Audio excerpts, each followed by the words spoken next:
Welcome, ladies and gentlemen, to the 28th installment of my Yu-Gi-Oh! Duel Links Best Deck series. Today I'm going to be showing you a deck called Ojama.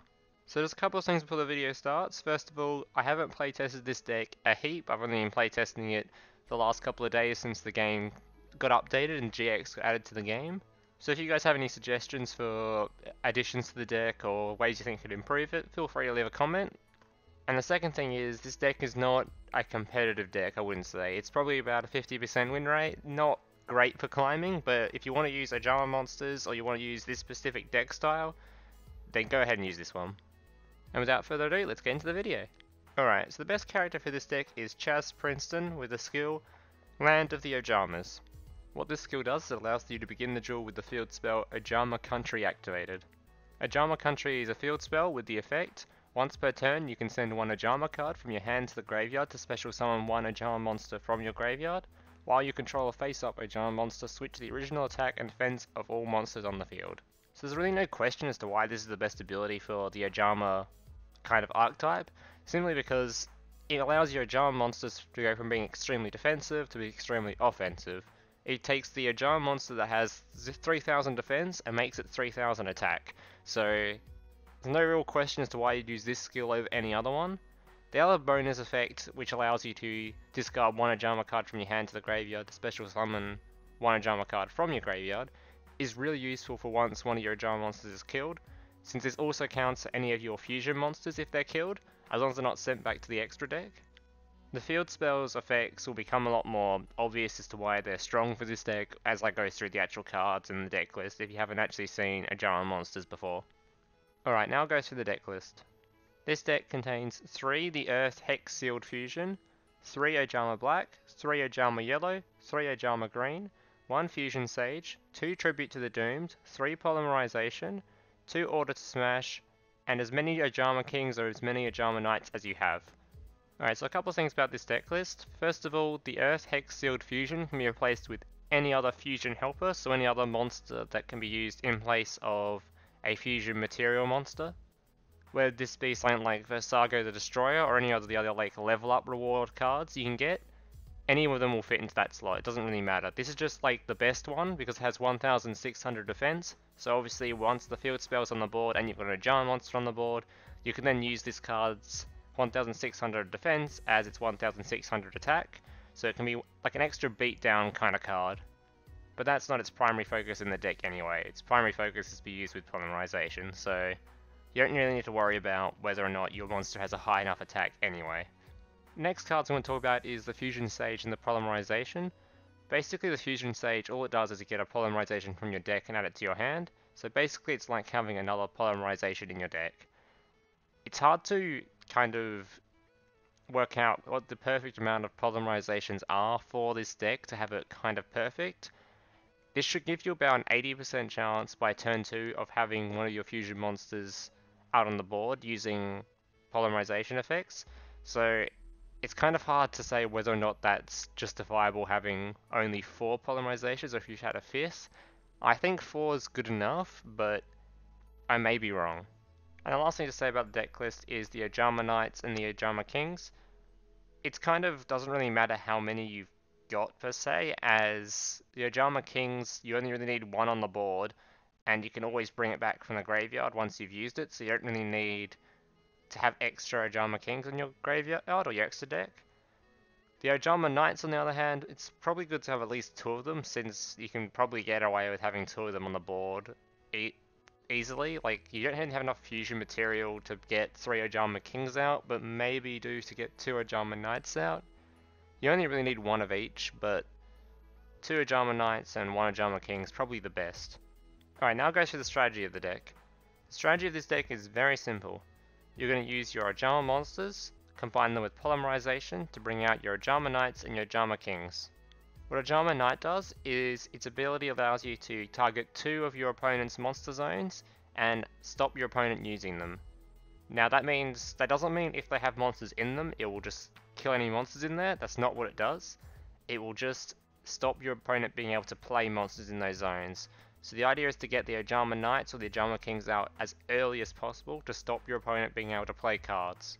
Ojama King is very similar to Ojama Knight, only it has the added ability of one extra monster zone being removed. So as this is Duel Links, there's only 3 monster zones, and Ojama King has the ability to stop your opponent using 3 monster zones. So if you get Ojama King out when your opponent has an empty board, the game is nearly over. There's very few cards that you can use for direct removal that don't require at least a monster on the board first. So once you've got it out on the board, 70% to 90% of the time you'll just win the game. Something to note about these 2 monsters in particular is they both have 0 attack, and they both have pretty high defense stats of Ojama Knight's 2500 and Ojama King's 3000. So combine this with the field spell, it allows you to have 2500 attack on Ojama Knight and 3000 attack on Ojama King, hence why you use the field spell. Most of the time you're going to be aiming to get Ojama King out, so if you can get Ojama King out, don't aim for Ojama Knight as it's considerably weaker. That one extra monster zone your opponent has can mean all the difference. It can mean Order the Charge can now work out, it can mean Super Rush Headlong can be used, it can mean the psychic monsters, Destroying card can be used because they'll have a psychic monster on the board. It can mean a whole lot of difference whether or not you have Ojama King out on the board or Ojama Knight. It also means you probably can't just attack your opponent head on, as he's probably going to have a mirror wall combined with these monsters he has on the board. So Ojama Knight is kind of just the backup plan if you can't get Ojama King out. And the last thing I'm going to say about these 2 fusion monsters is Ojama Knight's fusion material is any of the Ojama monsters, any 2 Ojama monsters combined. So that can be 2 Ojama Blacks, Ojama Black and Ojama Green, just any of the Ojama monsters combined. Whereas Ojama King requires 3 different Ojama monsters. It requires Ojama Black, Ojama Yellow and Ojama Green. So keep that in mind, you can't just use any Ojamas to get Ojama King out. Which brings me on to the next card, the Earth Hex-Sealed Fusion. This card can basically be used as a replacement for any of the other Ojama cards in your hand to get out Ojama King, as the Earth Hex-Sealed Fusion can be used in place of any other fusion material monster, so you only need an Ojama Black and Ojama Yellow and the Earth Hex-Sealed Fusion, and you can now summon Ojama King. This also goes for if you have an Ojama Black or Ojama Green. As long as you've got 2 Ojama monsters in your hands with different names, you can then combine it with the Earth Hex-Sealed Fusion, which can be treated as any of the other Ojama monsters, and you have your Ojama King out on the board. Basically, if you didn't have this fusion helper monster in the deck, getting Ojama King out would be a nightmare, so it's kind of important that you do have at least 3 fusion helping monsters in the deck. The last 2 cards in the strategy are Tribute to the Doomed and Order to Smash. Tribute to the Doomed is in here basically because direct removal is really good for this deck to get rid of monsters in your opponent's monster card slots, so that you can play your Ojama King and take over every single one of the slots they have, rather than only taking over 2 of them. It can also be useful later on in the game if your opponent plays something you don't want to attack into because you think it might be a Yomi ship or you think they might have a mirror wall or something. Generally, Tribute to the Doomed is just a good card, but especially in this deck, direct removal is very good.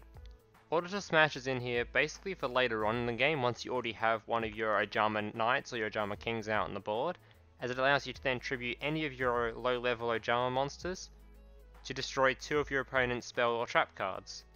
This is only really that useful when your opponent has one of his monster slots available to him, so if you've summoned Ojama Knight, or if you already have one of his monster slots available when you summoned Ojama King, as this kind of can help get around things like Mirror Wall and any other kind of removal spell that you don't want to be just attacking into your opponent. As essentially this deck only has 2 win conditions, the first being you just deck out your opponent because he can't play any monsters and he's already drawn cards. And the second being, you just smack your opponent until they die, because they have all weak monsters on the board or no monsters at all. So if you use Ojama Knight and you're attacking into a monster, and he may have a mirror wall, you're just going to lose the game right there. So this is why you have Order to Smash. Alright guys, that's basically it for the strategy of this deck. If you didn't understand how this deck works, don't worry, there's gameplay at the end that will show basically how this deck works, show it in action. It's very simple, it's not hard to work out how to play this deck once you've seen it in action and seen it played a couple of times. Alright guys, normally at this part in the video, if you watch all my other videos, I'll go through each individual card in the deck and talk about what each of their roles are, but I've actually already done that when just going through the strategy in the deck list, so I'm going to skip that part for this video. This also gives me the opportunity to ask if you guys actually like that part, if you guys watch that part, or if you prefer I just skip it, as it does make the video a lot shorter. So let me know that in the comments. But other than that, that's pretty much it for the talking part of this video. Thanks you guys for watching. Stick around if you want to watch the gameplay at the end. There should be 3 to 5 gameplays. So thank you guys for watching. Like, subscribe, comment, all that kind of stuff. And I hope to see you in the next one.